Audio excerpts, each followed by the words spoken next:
first. This is off the record. We need to go over the room. I don't even know that autograph is better than Tom Brady. How would you know? Yeah. You never will.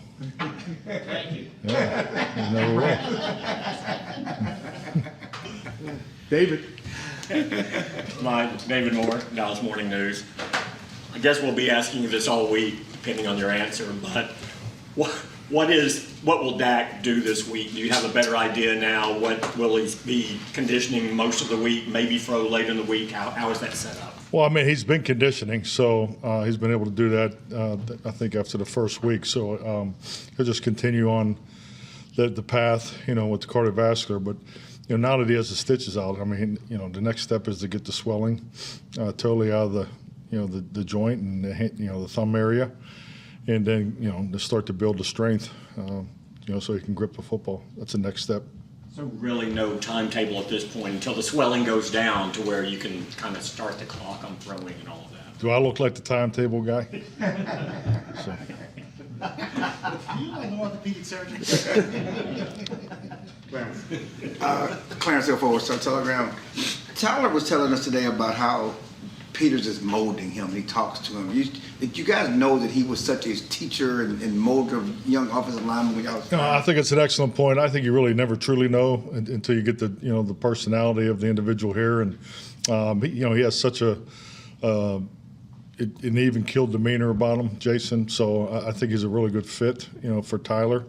And definitely that was part of the initial conversation, just to.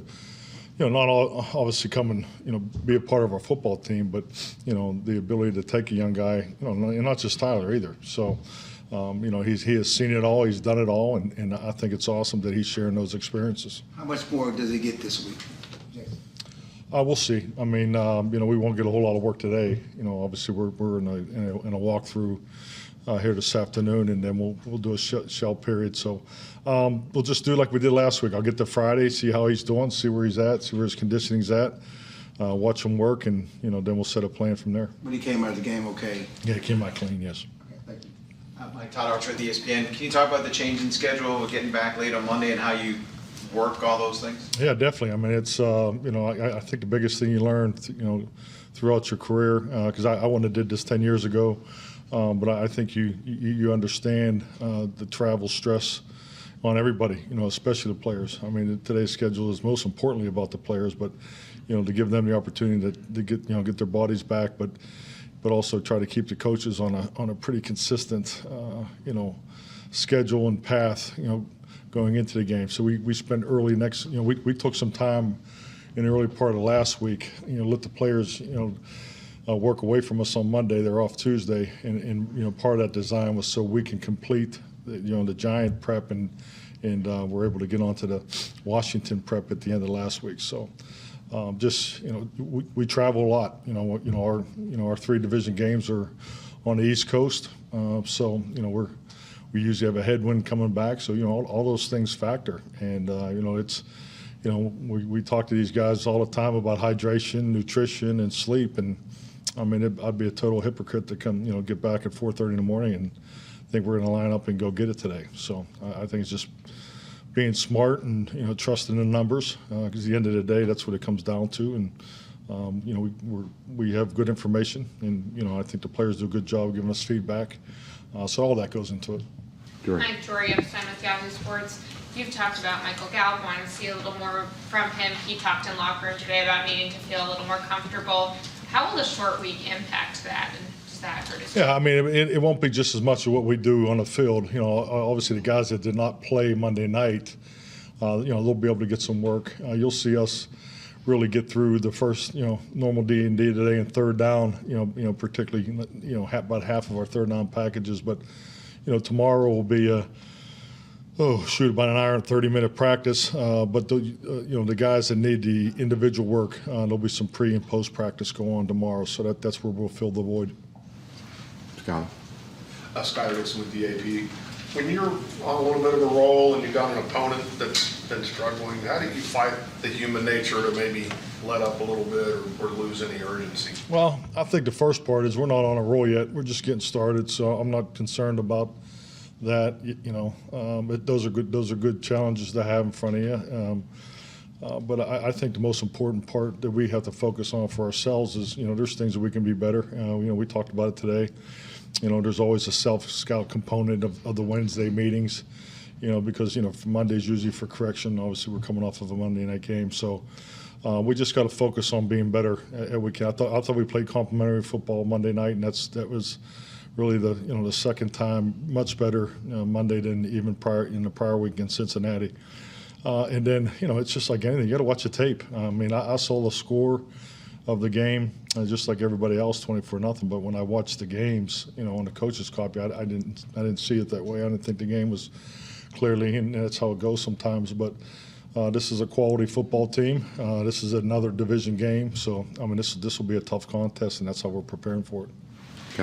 Calvin Watkins, Dallas Morning News. How do you draw that balance between when a guy's hurt, when the trainers say, we think he's good, and the player's like, I'm just not ready yet? How do you manage everybody, get on the same page? Well, to me, it's a continuous conversation. So, and I think the biggest thing is, we have a really good medical staff. They communicate very well with the players. I think the fact that the players stay here and use our medical staff and our doctors tells you, the faith and trust that they have in them. I think return to play, Britt Brown he does an excellent job there. And it's, until it all aligns, to put someone out on the field that's not totally ready yet, that's to go that far and make that decision, that's, that never, I haven't been part of that. So at the end of the day, everything has to line up, and, and the player knows his body best. So, but that's really, it's just not, a scheduled conversation to say, hey, you're at 6 weeks, now it's time to play. That's not how it works. Yeah. Newy Scruggs, NBC5 Dallas. You talked earlier at training camp about how young players are going to need to be a part of the early season here. Can you speak to what Linda Wells has done with those two rookie tight ends, and then Joe Philbin getting Tyler Smith ready to get out there left tackle, and then Matt Barniak coming in here, and now they're 3 games in? Yeah, I think Joe Philbin and Linda Wells both, deserve recognition for the job they've done so far with their young players. This is what draft and develop looks like. Ideally, in the perfect world, you like to see your young players play probably week 5, 6, or later. We've been in a position where our guys had to play now. So the fact that they're ready, I think, really goes back to when this rookie class arrived in April and May, and the work that was put in there. And this is what you hope for. When a player gets an opportunity, that he steps up and delivered. And I think these young guys have done that, and you can see it. They're getting better each and every week. Obviously have more confidence, and just like any new perimeter player, you have to get the connection with the quarterbacks, and obviously Cooper, doesn't have as many reps with those guys as probably Dak had going through camp. So I think Joe and Linda have done an excellent job, and I think it's just like anything. It doesn't show up in the box score, but when you see those guys up there at night, Joe and Linda and even Jeff, also they have their early morning meetings, and then these guys are up there late at night. We're not under union regulations, so we can work more than 11 hours. That's nice, just saying. But so I think that all factors, and I think it's a big part of us, being able to get through this early part of our season. Thank you. John Michaud, The Athletic. Going in that Bengals game 2 weeks ago, you probably had some type of expectation for Cooper Rush. Now that you've seen him in 2 starts, what would you say, just you personally, have been impressed with most by him? I feel like I said, I got to find some more consistency. The game mentally comes easy to Cooper. I think he's got experience. He's been around for quite some time. He's been in and out of a couple systems, so that's very helpful. Has total command of the language. That's important. Knows the ins and outs. Knows his teammates very well. That's a huge part of being a successful number 2 quarterback, because you don't get those reps that the number 1 gets, particularly through training camp and with the schedule that we're on. So. I just think he's really dialed in. He has a very, very strong connection with both Doug and Kellen. That's obviously a benefit. But he's this is year 3 the offense, and and I think he's put together 2 games. And hey, we're going to be tested by this front this Sunday, and this will be a big challenge for all of us. Coach, Rob Phillips, DallasCowboys.com. Kind of Todd's question about the short week. How does typically having a division opponent help with the time crunch in terms of preparation? And is that offset at all by kind of the unscouted stretch that you're in? I think it helps more the second time. I think when you have these division games early in September, I think it heightens the challenge. That's been my personal experience. The fact that we're going to have three division games in 4 weeks. That's something.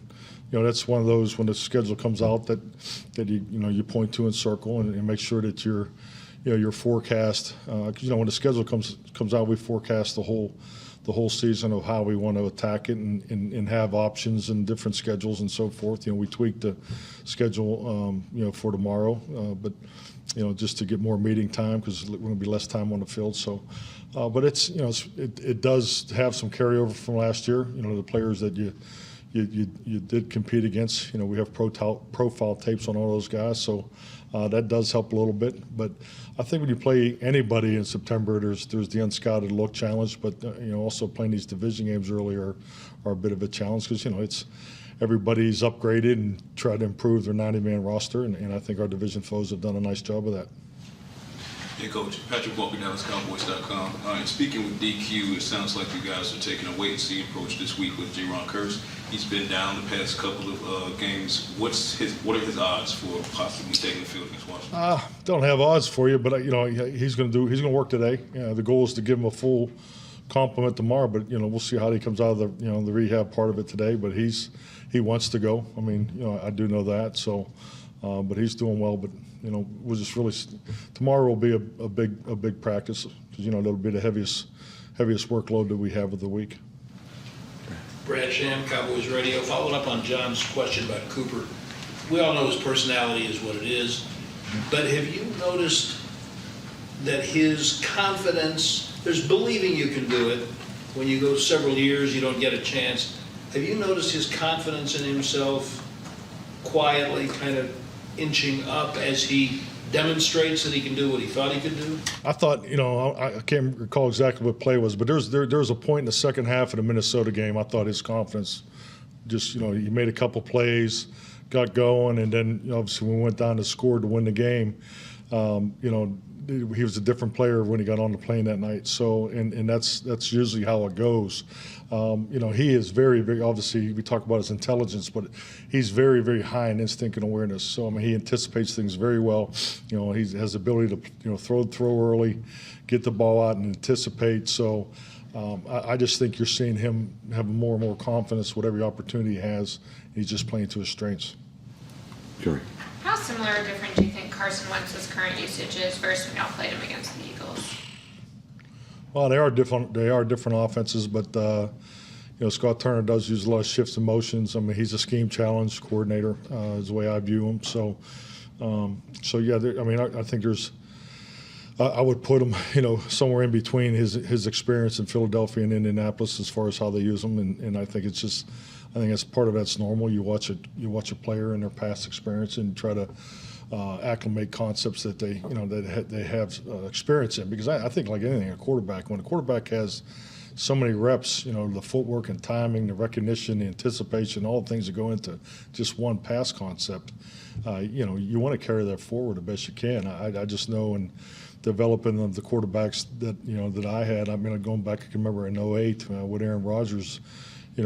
As we went through the spring, getting ready for the season, we identified 7 concepts that he just knew on the back of his hand. And I think when players have difficulty, it's the old Marty Schottenheimer used to say all the time, think of players, not plays. And I think that's something I've always held on to, and particularly when going back to the, if you have a young quarterback that has 7 concepts that he knows and feels greatly about. So when you get in times where things aren't going very good or it's not very clean, you go back to the foundation. And obviously as they go, they build and build and build, and then those number of concepts they grow, and that's all part of the development of those guys. So I think that's kind of the way I've always looked at it, whether it's an opponent or if it's a quarterback that we're developing in-house. What does it say about that quarterback class with Wentz and Goff and Dak that it's been all over the place? First-round guys and and bounce around, and obviously Dak is where he is. You know, I tell you, it's. I think it's an excellent example of the journey of the NFL quarterback. You look at high-pick quarterbacks that, if they can stay with one team and one system, I think there's so much value in a quarterback staying in a system or a language for his whole career. That was really a big part of the decision to keep the language and the system in place because of Dak here. He had over 4 years of experience in that system. I don't know what the hell I was thinking about when I did it, but that's why I did it. But I only had 30 years in the same system, but who am I? I don't throw the ball. But I think that's important. But, that's why I always admired Alex Smith, because I had Alex in his rookie year, and he had 5 coordinators his first 5 years, and just to watch him continue to progress and have success. I always had so much admiration for him to go through that, because that's very, very difficult, very difficult. So if you can, that's part of the guys being overcome the different thresholds in this league. And I just think all 3 of those guys have had different paths, different circumstances, and it affects all of them. Usually, history will tell you that. What do you talk to Tolbert about this week? I don't know if you felt he should have caught that ball down the field, but he doesn't get the same opportunity as CD to make up for things. And how do you keep him confident and ready to go, especially after not being active the first 2 weeks? Well, I think number one, the ball. Number two, number one, if Cooper was standing there, he would have told you threw the ball too flat. So I don't look at that as him missing the ball. I think it's. Be honest with you, that's 2 guys that haven't played a lot of football together. That was their first live snap at a vertical ball. So I really liked the route that he ran. I love the way he pressed the leverage, and could have probably stepped on his toes a little more. But for a young guy getting his first game, I thought Jalen did some really good things. So he just needs to continue to work. And just like any receiver that's fighting to get up on the 48, special teams is a big part of it. So I'm more focused on him improving in the area of special teams, because he'll improve just with opportunities at the receiver position, in my opinion. Fioco's okay. Say again? Fioco's okay. I know he had a shoulder thing. Yeah, he's going to play today, or practice today and tomorrow. That it? I don't know why I'm on a time thing today with the 2 questions I'm asking you, but this is What's that mean? Well, I asked you about the schedule of the week, and then Oh, I thought you had your clock out, like you're timing me or something. Yeah. sorry, 4 different kickoff times in 4 weeks. Does a noon kickoff represent any different kind of challenge? Hell yeah, everybody loves noon kickoff. Get up and get going, right? Is that a good enough answer? You want some more? Good? All right, thank you.